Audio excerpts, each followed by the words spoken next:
This is Dr. Cynthia McCarthy-Kearney, and I am facilitating the board meeting this afternoon in the absence of Dr. Ojo, who is on a well-deserved vacation.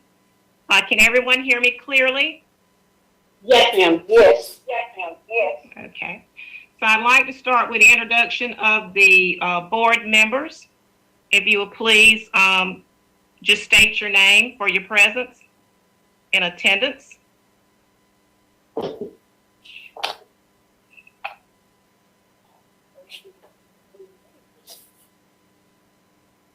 Dr. Council, we have board members in attendance. Jeanette Council is here. Dr. Mamadu. Dr. Mamadu.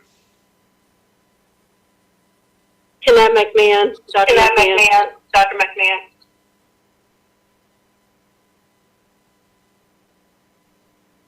And I see Sonia Council.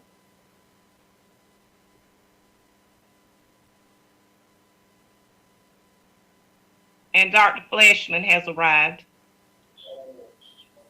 Those who are in attendance on site at the Board of Health staff and leaders,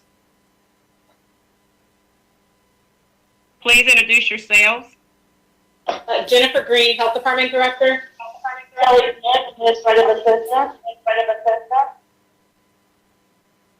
Ashley Curtis, Deputy Health Director. Lori Hagler, Medical Director. Katie York, Accountant. Crystal Vincent, Director of Nursing. Okay. All right, welcome to each and every one of you. I hope everyone had an opportunity on last week to acknowledge Veterans Day and to acknowledge our troops for their bravery and their dedication. We would now like to have a moment of silence.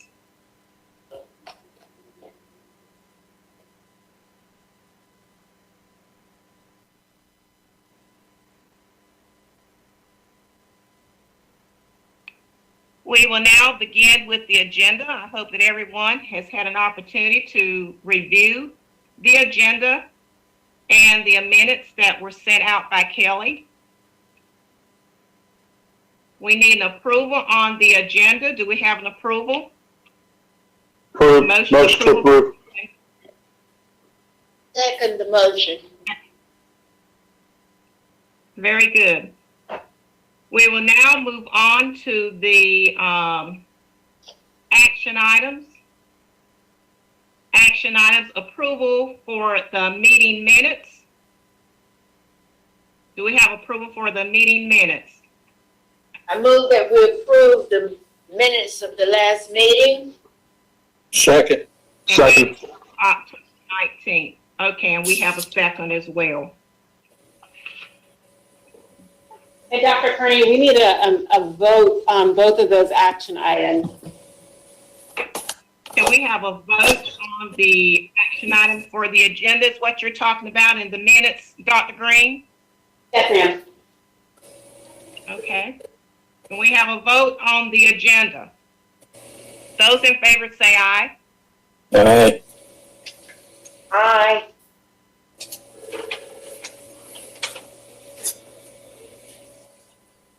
We have none that are not in favor. If not, we'll move on to the approval for the meeting minutes. A vote by saying aye. I sent you a text about it. And it's called copy season.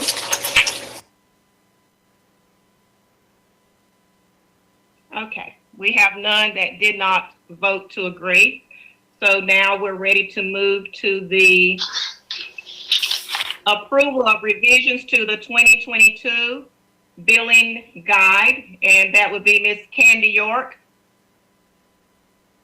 Good evening. Attached in your packet is the billing guide that has 3 revisions that I need to bring to your attention and request approval. Shortly after we had the billing guide approved by the Board of Health and then, of course, sent down to the Board of Commissioners, we received some additional guidance from the state where the federal government had changed the legislation or the regulations around family planning. On page 15 of the document, I have highlighted here where it says proof of income will be requested in family planning. Patients can self-declare if proof of income is unavailable effective 11/8/2021 per Title 10 regulations.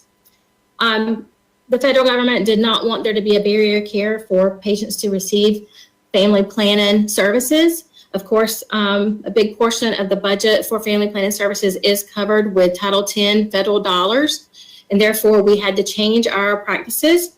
We changed it back in 2019 to require that patients had to provide proof of income because at that time the regulations were changed allowing that action. But like I said, this year, effective November 8th, they have changed it back where we can't. We will still ask for the income, but if a patient doesn't have it, we will then ask them to complete a document to declare the income they have.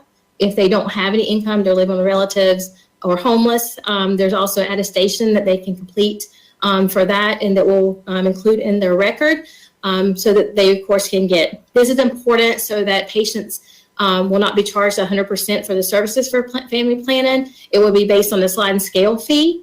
And so formerly, if patients said they worked but just didn't have proof of income, we went ahead and adjusted their payment to 100% until they brought back the income.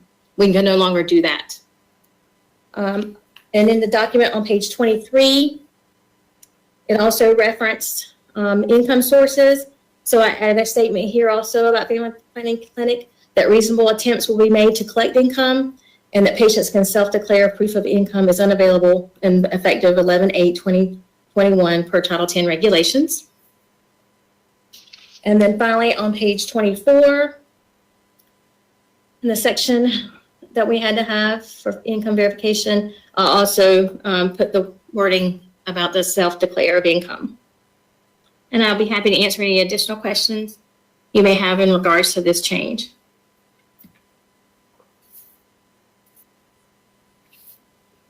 Any questions or comments in reference to Ms. York's report?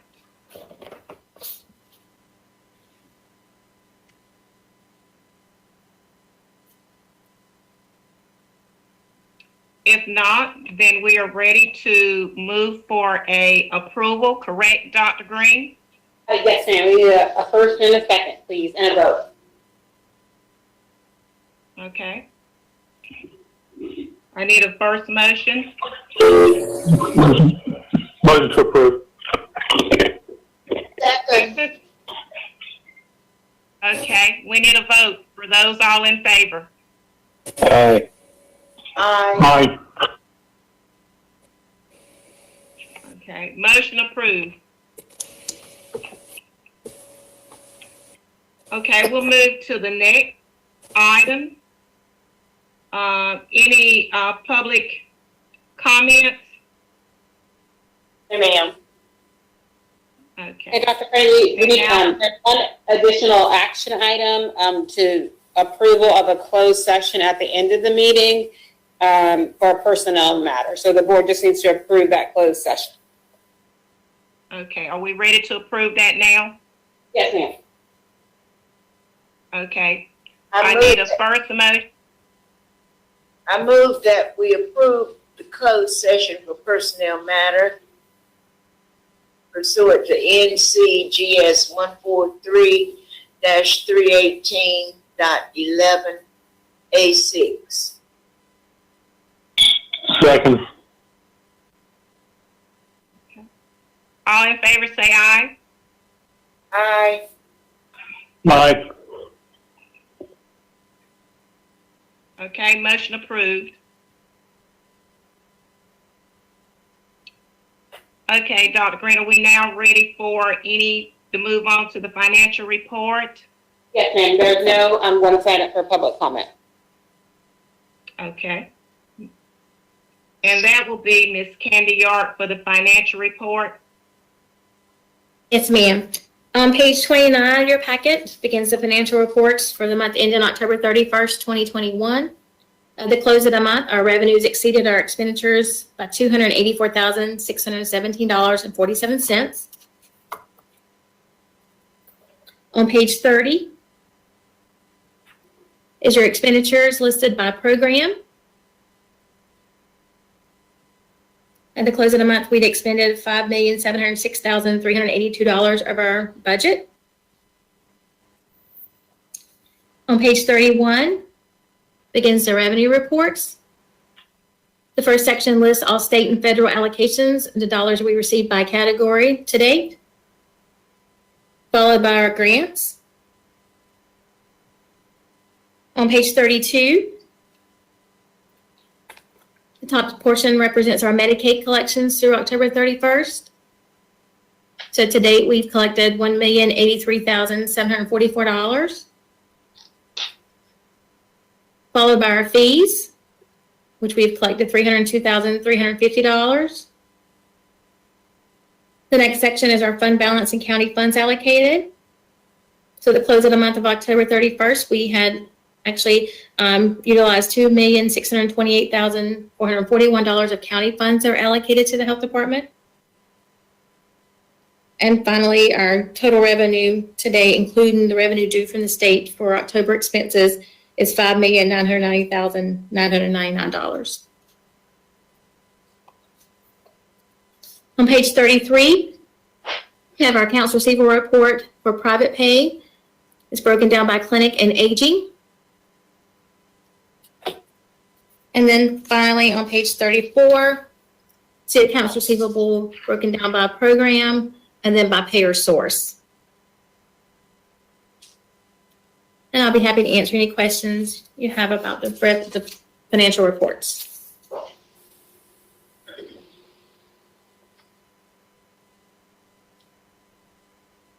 Any questions or comments from Ms. York? Ms. Candace York, is there any comments or questions for her?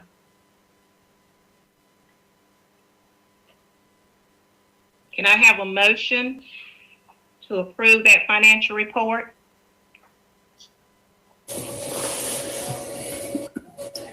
I make a motion to approve the financial report. Second. Second. All in favor, say aye. Aye. Aye. Aye.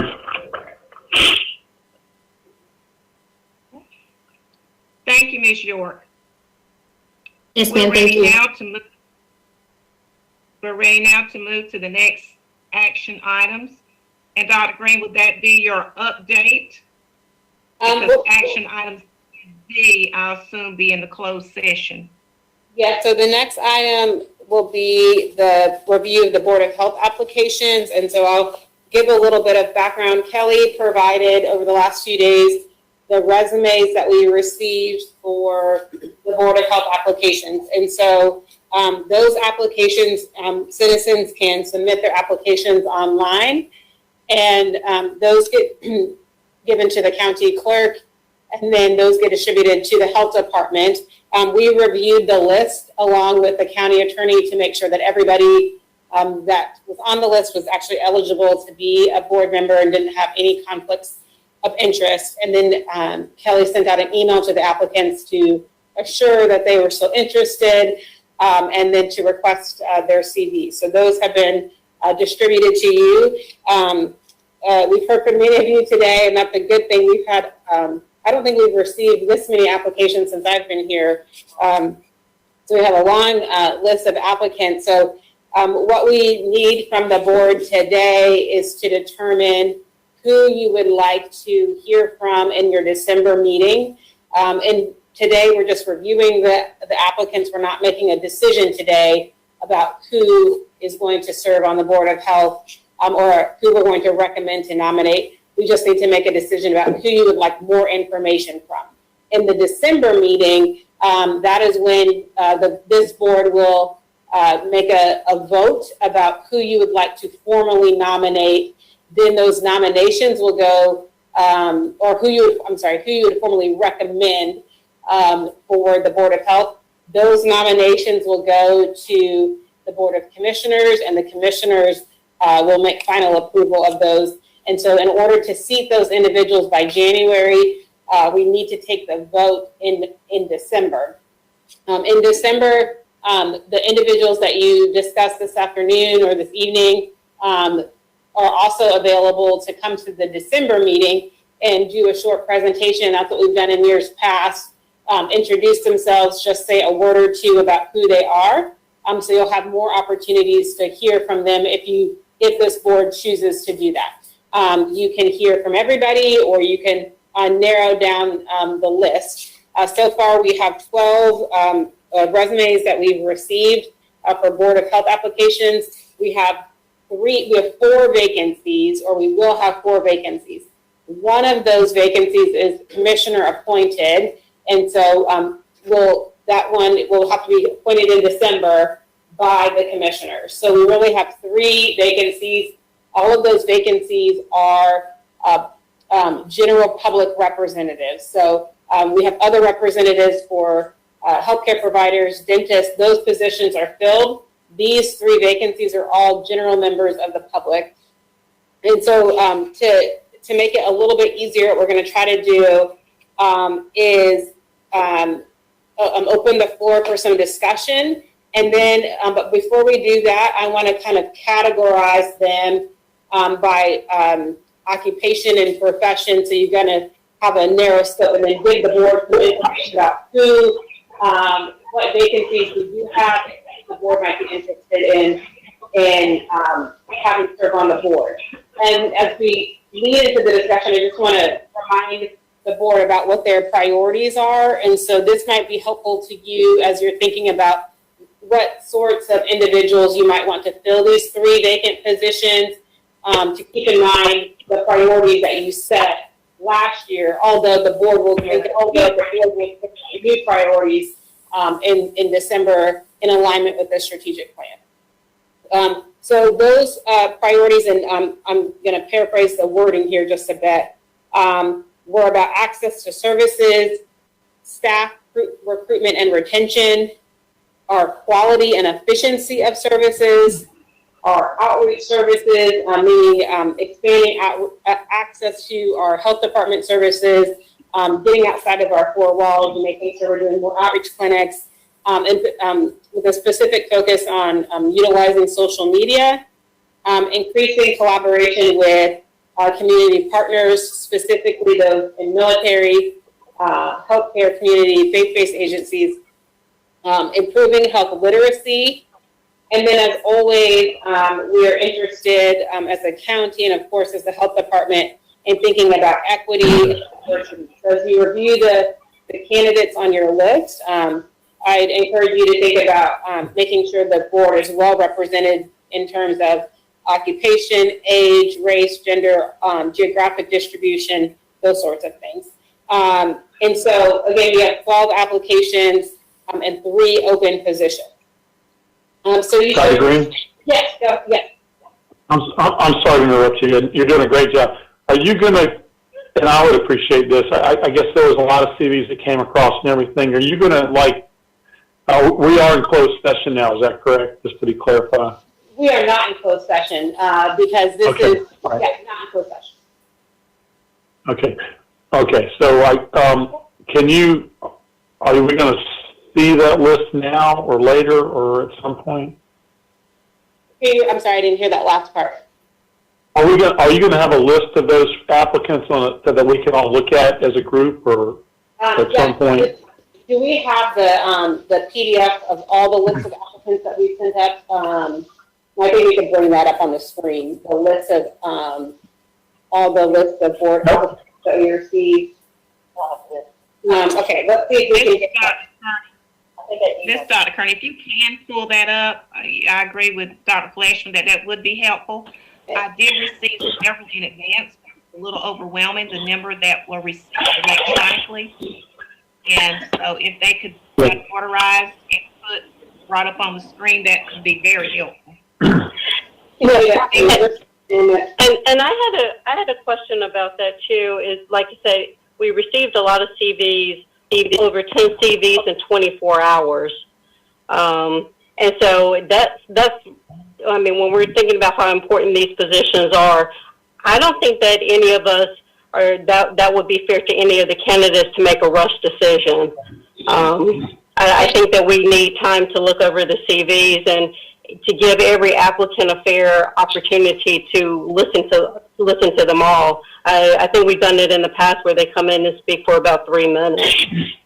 Yeah, and you do not have to make a decision today about who you are voting on. If the board would like to hear from all of the people that submitted the CVs, we can do that and have them all come in. I think you're right, Dr. McMahon. They all, I think last, maybe 2 years ago, they all provided a 2 or 3 minute introduction of who they were. If that's the direction that the board wants to move in, we can certainly do that as well. Yeah, I think we want to give everybody an opportunity.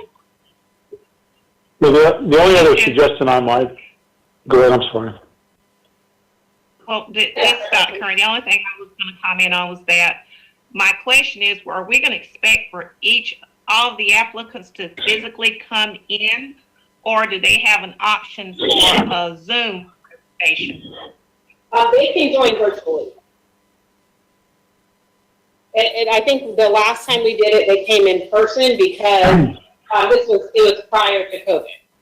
Because last year in 2020, we did not have any vacancies. And so the previous time would have been virtual, or in person. But we can have them all, there are 12, there are 12, and we can have them all come next month and do a 2 minute, we can give them a time limit. We give them a 2 minute introduction if you would like. And then you can vote on at that session about who you would like to have, who you would like to move forward to the commission meeting. I'm in favor of that. Dr. McMahon's in favor. Yeah, I'd like to ask Ms. Council some counsel on this kind of process. I mean, I've worked on other boards, and certainly they weren't public boards, where you might have a smaller group vet a number of people that are interested like this, and then as a nominating committee bring them forward. I don't know if that's an appropriate process or not for this. I just bring it up as a process issue with the number of people we've got, and I guess a pre-screening process, if you will, by a smaller group. Yeah, we have this many people. Yeah, well, when I was chair, that's what I actually did. I actually went through the entire applicant pool, and I, saw, who was really interested and who was serious about the position. I have a question. I'm sorry. Go ahead, Dr. Campbell.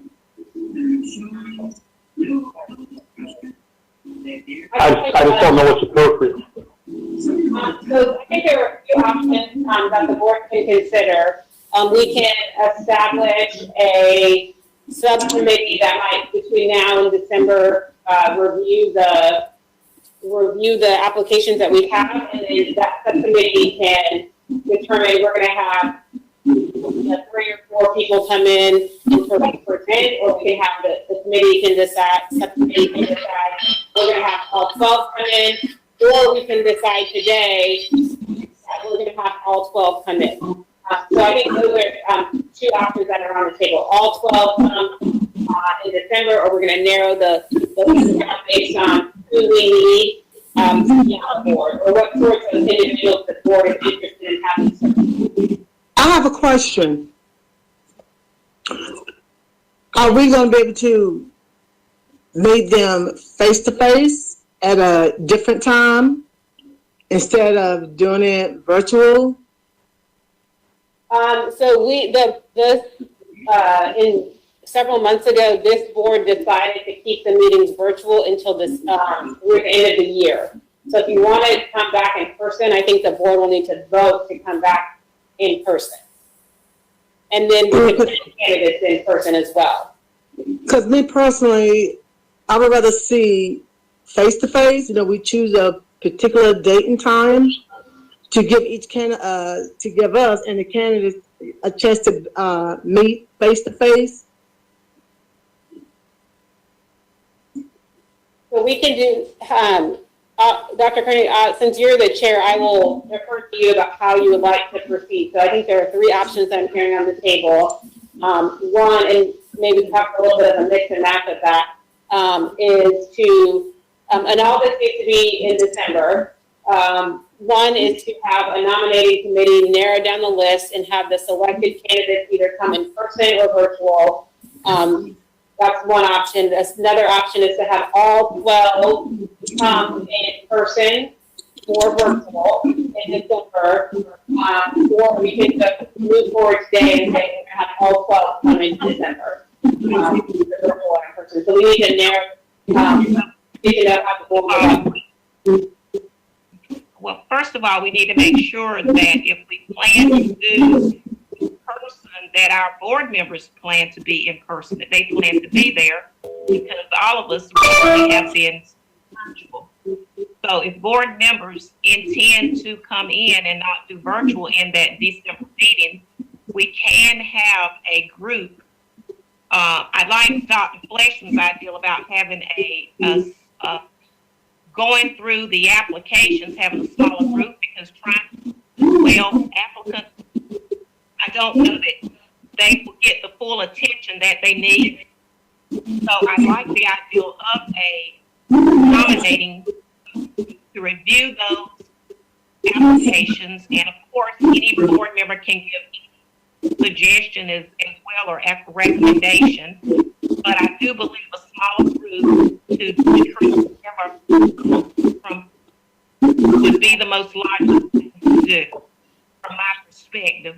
Any comment from board members in reference to that? And also I'm thinking that if we do virtual, all applicants do virtual. If we do, live face-to-face, all should come face-to-face. Any comments? Floor is open for questions. This is Sadi speaking on the phone. I do like the idea of coming in person because it allows you to see which candidates want to take this position seriously. Absolutely. I think from anyone who's hiring at this stage, especially after the, how the pandemic is handling, is a lot of candidates they're interested, they'll do virtual. But when it comes to actually showing in person, a lot of them they don't show up. So if we do it in person, we'll be able to kind of really narrow it down which ones are serious about this position. Okay. Any comments in reference to full 12 versus a nominating committee? Well, I guess I've already expressed my preference. So. That is my preference as well. No one object? So, what I'm hearing is come in person in December, and we would need to come to the courthouse. And I'm looking around the room right now, and I think we can accommodate that. And still, there's enough space in the building for that. Who is interested in serving on that nominating committee, and we can coordinate that group to get together in the next week or so, and so that the candidates will have plenty of time to arrange their schedule to come. As a reminder, we're doing the December meeting a week early on December the 14th. So that nominating committee will really need to meet probably early next week or the week after Thanksgiving at the latest to give the candidate time to notify them. So if you're, who would be interested in serving on a nominating committee so we can report, Dr. Kearney, if you're okay, if we can do it this way, if you're interested in serving on that committee, you can email Kelly. Is that okay to proceed that way? Sure. Okay. So if all members can tell Kelly if you would like to be on that committee to be available next week, Dr. Green, so that we can or the week after Thanksgiving. Week after Thanksgiving. So not next Thursday. That's a joke. That was a joke. That was a joke. Not next Thursday. I won't be here, and neither will you, hopefully. So yes, if you're interested, if you would email Kelly by the end of the week, we'll arrange that to meet the week after Thanksgiving. The nominating committee will review. We'll send those applications forth, and then we'll bring in those selected candidates in person along with the board members on for the meeting on December the 14th. And we'll have the nominating committee set a time. I don't think last time we didn't give any more than 2 or 3 minutes for the members to present. Or the candidates. Brenda, we need to vote on that. I'm sorry, can you repeat that last part? Does that require a vote, an action vote? I think we really just need consensus from the board. Okay, all in favor say aye. Aye. I have a question before you do that. Will the nominating committee bring in all of the 12 candidates? And they're going to review all the 12 candidates? So the nominating committee would review all the applicants that we received, which at this point is 12, and then they could decide, the committee could decide to either bring in all 12 or to bring a subset of that 12 in. Okay, sounds good. I don't particularly agree with that. You have a nomination committee that gets a chance to choose as to who they think would be best served, and then it's presented to the committee instead of we as a committee, we hear each one, we hear it for ourselves from each one of the candidates instead of, certain ones, they pick out who they think could be best. That's going to be best if the board and ourselves, we hear from each candidate that applies.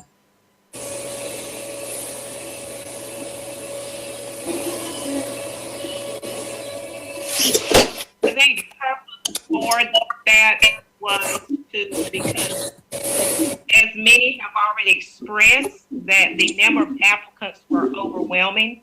And we certainly could bring all 12 in. However, that may be quite intense review to do all 12 at one time. But we will move as to whatever the board agrees and believe that is the best approach. Well, I think one thing I would say to that is that, Ms. Dr. Fleischman, is that, it's certainly any member is welcome to be part of the nominating committee at this point, it sounds like. Everybody who expresses a desire to do that can come to that group and spend the time to pare the group down. I think it's, the idea of having the board meet in December and to figure out who they're going to vote for without some preliminary work, and looking at these more critically, I think there's a lot to ask. And I think we've got to agree on a process to get that pared down if we're going to do that in December. And this is a process, and every member of the board is, at this point, if they want to be on the nominating committee, can be. So, that's the only way I know how to address that concern.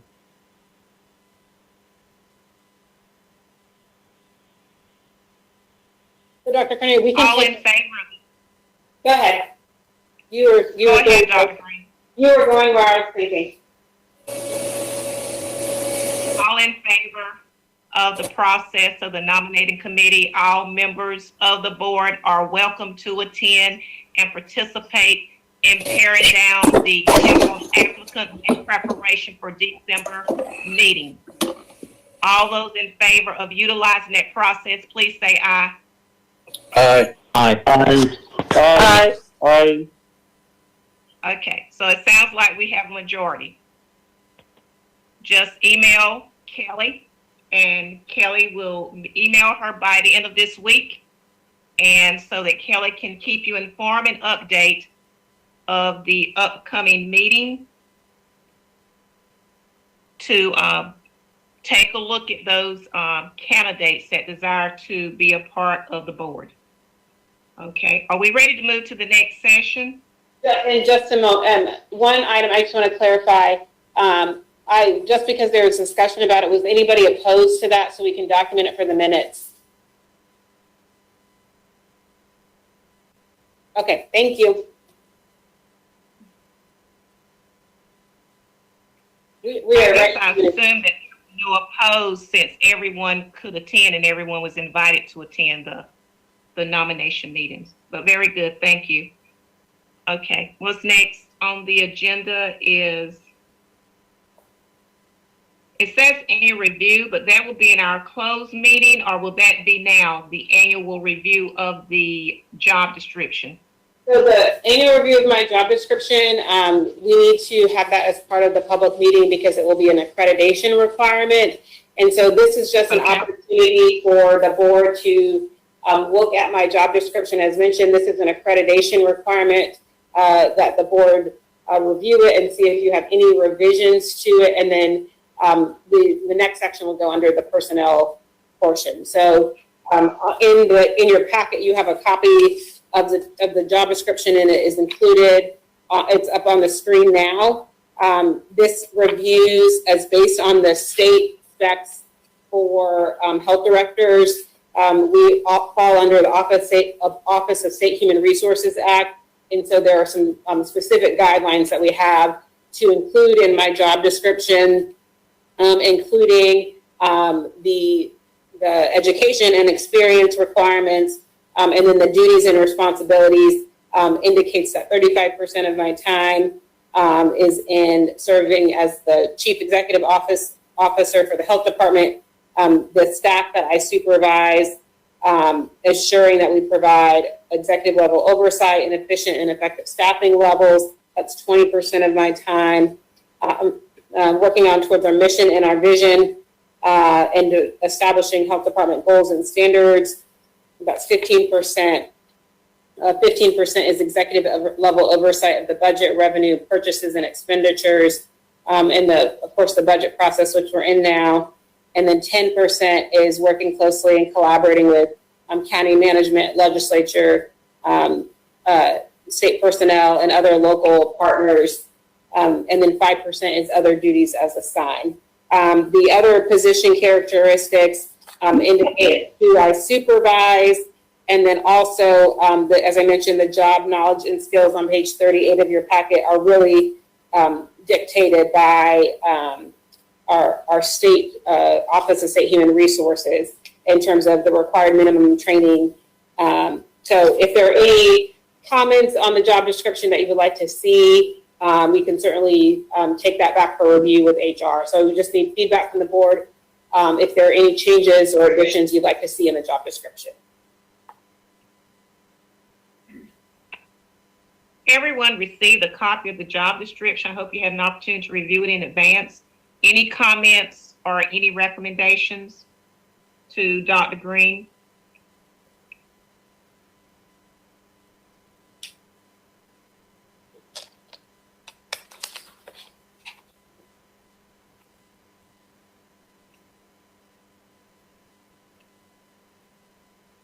No comments? Dr. Green, you now approve on that? No, ma'am. We just needed the board to be able to take the opportunity to review it and provide comments. Okay. All right, no one has requested or provided the comments, so we'll move to the next, which is the next on the action item, which is the update. Yes, thank you. Is this where you give your director's update, Dr. Yes. Green? Yes, ma'am. So we will jump to our primary updates today are about COVID. And I will start with the numbers. I have the numbers in two formats today so that you can see a comparison. Our state health department utilizes the CDC's data tracker to determine levels of community transmission. So this is the data tracker that our state health department utilizes and has recommended that we use to make recommendations for masking in schools. They have a strong schools toolkit, and the recommendation is that we use these levels of community transmission to determine about indoor masking, whether in schools or out of schools. The CDC data tracker, we get a lot of questions about. They utilize 7-day averages to determine community levels of transmission, and we'll look at that definition on the next slide in just a minute. They also utilize the date of a report is reported to, a case is reported to the health department. So, which is going to be different than how the state dashboard reports data, and we'll look at that in just a moment. But they use the day the case is reported to the health department to determine our case rate. So in the last 7 days, in accordance to the CDC dashboard, we've had 501 cases with a rate of 149.33 cases per 100,000 and a case positivity rate of about 6.82%. So the designation here is that we are still in high transmission, and that's based on 2 metrics. So on the next slide, you'll be able to see that.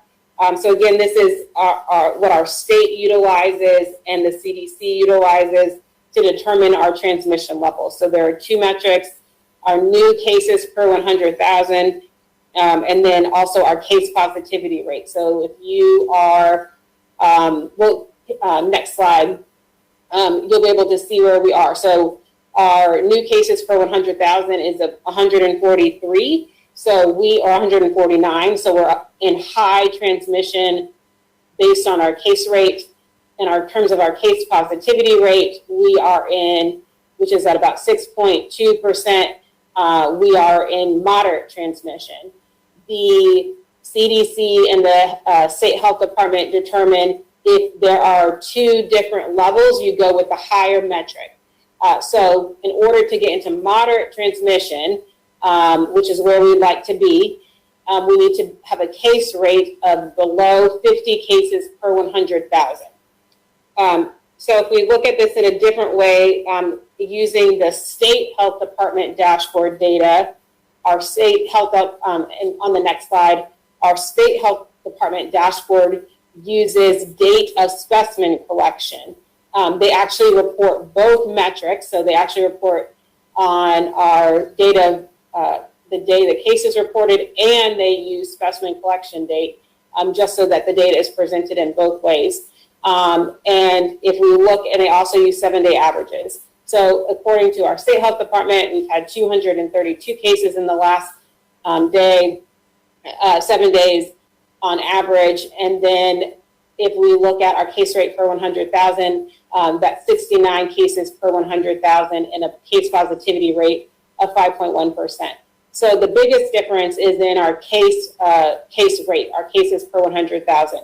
So on the next slide, you can see that if we use our state health dashboard data, we're still in substantial transmission because our case rate is still over 50, although our case positivity rate is is lower.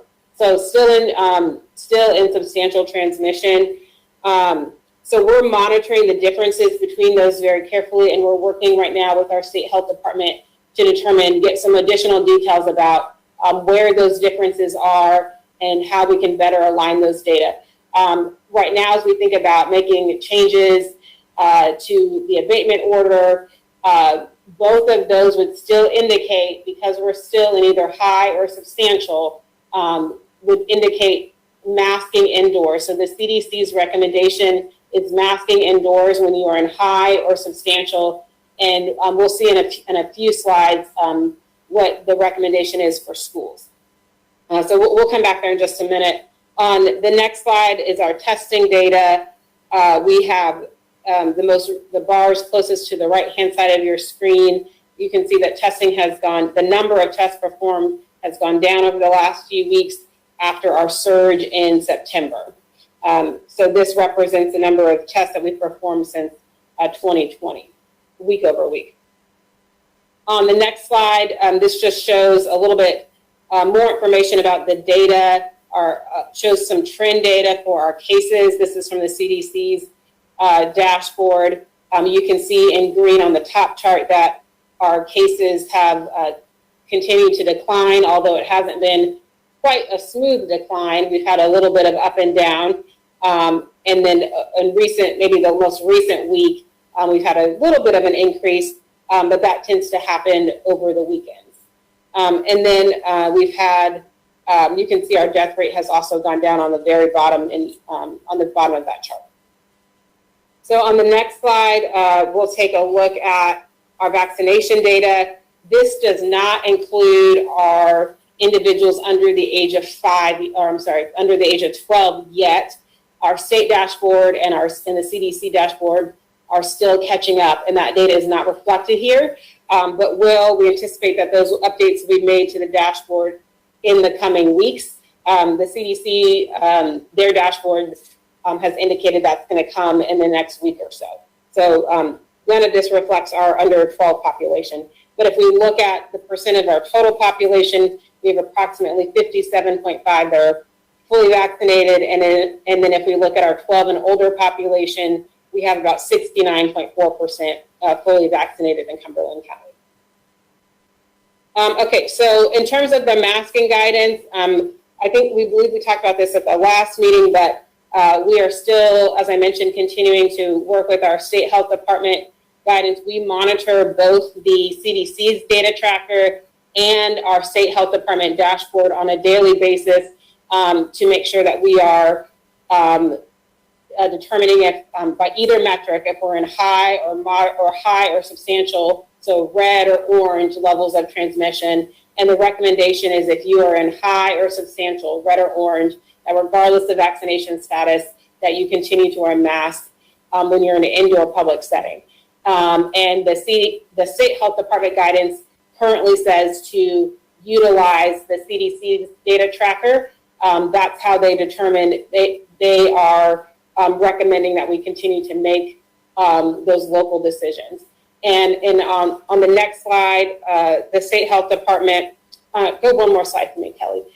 Thank you. On the next slide, the state health department a few weeks ago at the beginning of November issued guidance for school districts that aligns with that sentiment as well, that schools should base their mask recommendations and requirements on community levels of transmission as defined by the CDC, which again is why we are continuing to track both dashboards and that schools should continue to implement universal face masking in the counties of high or substantial transmission. And you could consider in school settings to make face coverings optional for vaccinated individuals when students are in moderate or low levels for at least 7 consecutive days. So the color on the map would need to be yellow or blue for 7 consecutive days. In those scenarios, to continue mask requirements for those that are unvaccinated.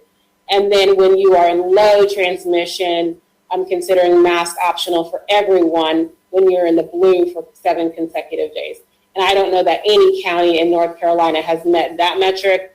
I believe there are a few that have been in yellow for 7 consecutive days, but not many. So now, Kelly, to go back one more slide. So the public health abatement order remains in place. We're really working closely with the state to continue following their recommendation and the CDC's recommendation, and to make sure that if there are any changes to their guidance, that we are following suit to their guidance based on school districts and for businesses as well. So the abatement order is still in place, and of course that applies to all of Cumberland County, including the unincorporated areas and all of the municipalities. I want to give a quick update about our kids. So we have rolled out vaccines for our children. The Kids Have a Spot to Take Their Shot is the campaign for our state health department's campaign. We began vaccinating the first week in November. We have a variety of clinics available. We are at our parks and recreation centers on a rotating schedule every evening from 3 p.m. to 7 p.m. Tonight, they'll be there about 10 more minutes at Eastover. And then we are at our libraries from 10 a.m. to 4 p.m. on the weekends. And there's 2 different libraries every weekend. And then we also are at our libraries in the evenings from 3 p.m. to 6 p.m. on a rotating schedule. So 2 libraries every weekday evening as well, spread out throughout the county. Last Friday, school was out on November the 12th for the holiday. So we really encourage parents to come and get their kids vaccinated over at social services across the street from the health department. to take that weekend to get their students vaccinated while school was out. And then, of course, we vaccinate every day at the health department, Monday through Friday, 9 a.m. to 4 p.m. And then the last thing I'll say about our vaccines incentives, this week and today, the CDC our state health department has given us opportunities to provide vaccine incentives for adults. So based on some money from the CDC, the state health department has selected Cumberland County along with several other counties to focus on some of our family planning Medicaid clients and incentivizing them to get vaccinated. So the focus is on family planning Medicaid clients because they have lower vaccination rates than other populations. So these individuals will be able to receive an incentive as well as any adult over the age 18 or older that is receiving a first dose will be able to receive a $100 gift card for getting their first dose of the COVID vaccine. So it does not apply to those getting a booster shot or a second dose or a dose because they're immune compromised, and it doesn't apply to children. The CDC stance is we can't incentivize the children to get their vaccine. So $100 prepaid MasterCard for anybody that is getting a first dose, as long as you're over the age of 18. They can go to the health department to receive that, or one of our recreation centers, or one of our other outreach clinics. At this time, we do not have those available at the libraries because those are staffed by our state vendor, and our health department staff are not on site. So any of our recreation centers and our in our health department events, we can utilize those incentives for anybody getting their first dose. So that's really exciting. We're kicking that off this week to make sure that that is available for the public. And so there's a very quick turnaround time to do this. So there's a 4 to 6 week opportunity for our community. So we encourage people to take advantage of that, especially ahead of this holiday season, and encouraging everybody to get vaccinated. So we'll be kicking that off.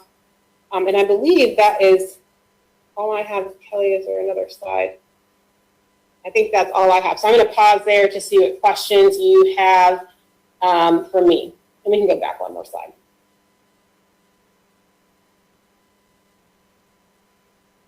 Dr. Green, this is Dr. Kearney. I think those are great incentives and actions to take. Anything that can help to curb the COVID pandemic. I think the incentives are great, and any of these type activities that can be incorporated, I think is really a good thing. It helps continue to improve the safety of our community and of our health. Thank you. Yes, and that is funded by the CDC. Dr. Green, if the metrics continue to decline to where we get into that area, will you stop the abatement by yourself? Is that possible, or does it have to be a board decision? That is not a board decision. So if we go back to August, there were several options on the table to implement masking countywide. And in August, the county commissioners voted to request that I sign an abatement order to implement a masking countywide. So that order is signed by myself, and so I can rescind that. And that's what we're based on those CDC metrics and guidelines. That's what we're looking at to determine when to lift that mask order. So it doesn't have to have a board vote. Thank you.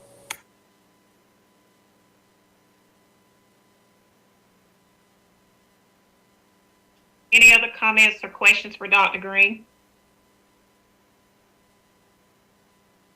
If not, Dr. Green, thank you for the COVID-19 update.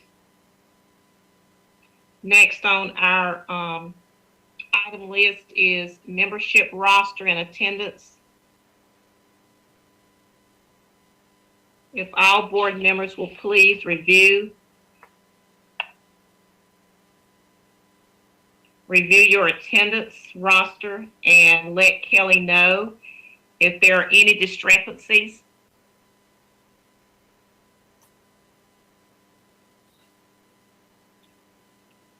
Also, please remember that our next regularly scheduled board meeting will be on December the 14th, which will be the second Tuesday of the month of December.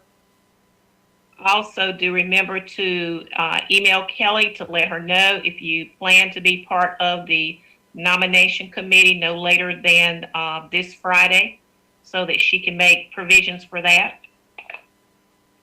Are there any other board member comments? Just to clarify, that meeting in December is going to be in person, is that correct? That's correct. We will, so it will be at the courthouse in, what room are we in, 564. And so we will send out instructions about how to access the building. So we'll have, we will still stream the meeting like we are now, but we'll have the board members and the individuals that are the nominating committee selects come in person. Okay, sounds great. Just wanted to make sure. Yes, sir.